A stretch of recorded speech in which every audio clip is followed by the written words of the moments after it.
ఈరోజు మాటూరు గన్నవరం రోడ్లో కుల నిర్మూలన వేదిక ఆధ్వర్యంలో డిసెంబర్ 25 మనస్మృతి దహనం సందర్భంగా కార్యక్రమం జరిగింది. ఈ కార్యక్రమంలో ముఖ్య వక్తగా సిపిఐ రెడ్ స్టార్ కేంద్ర కమిటీ సభ్యులు మహమ్మద్ భాషా మాట్లాడుతూ దళిత, ఆదివాసీ, ముస్లిం మైనార్టీల వ్యతిరేకతతో ఆర్ఎస్ఎస్ కనుసన్నలో భారత వ్యవస్థ బంద్ అయింది.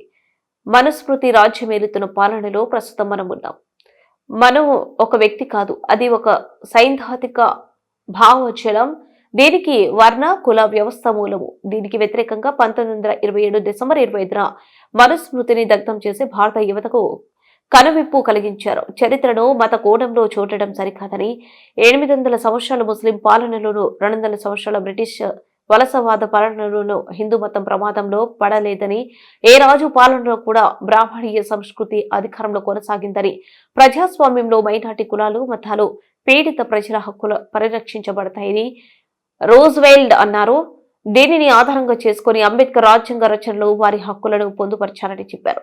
సామాజిక న్యాయం ప్రజలకు జరగకపోతే రాజకీయ న్యాయం అధికారం రాదని అంబేద్కర్ పేర్కొన్నారు. కావున దళిత, మైనార్టీ, పీడిత ప్రజలు మనోవాదానికి వ్యతిరేకంగా పోరాడినప్పుడు మాత్రమే వారికి న్యాయం జరుగుతుందని, వ్యవస్థ ప్రజాస్వామ్యంగా నడుస్తుందని చెప్పారు.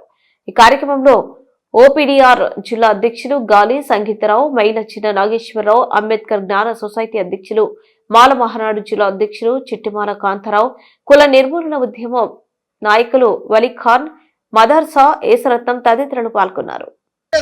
సాధారణంగా బీజేపీ నిలబడి ఉంది.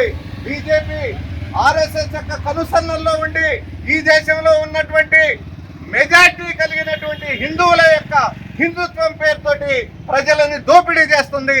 ఈ దేశంలో ఉన్నటువంటి సహజ వనరుల్ని మొత్తాన్ని కొల్లగొట్టి అదానీ అంబానీలకి ఆర్ఎస్ఎస్ అప్పగిస్తా ఉంది. ఈ విషయాల్ని మనం పరిశీలించుకోకుండా, వీటిని మనం గమనంలోకి తీసుకోకుండా ఇవాళ ఆర్ఎస్ఎస్ బీజేపీ చేత హిందూ ముస్లింల తగాదాల్ని ప్రోత్సహిస్తూ ప్రజల మధ్య వైషమ్యాలు కల్పించి ఈ దేశాన్ని దోపిడీదారులకి కట్టబెట్టేటటువంటి ప్రయత్నాన్ని ఇవాళ ఆర్ఎస్ఎస్ చేస్తా ఉంది.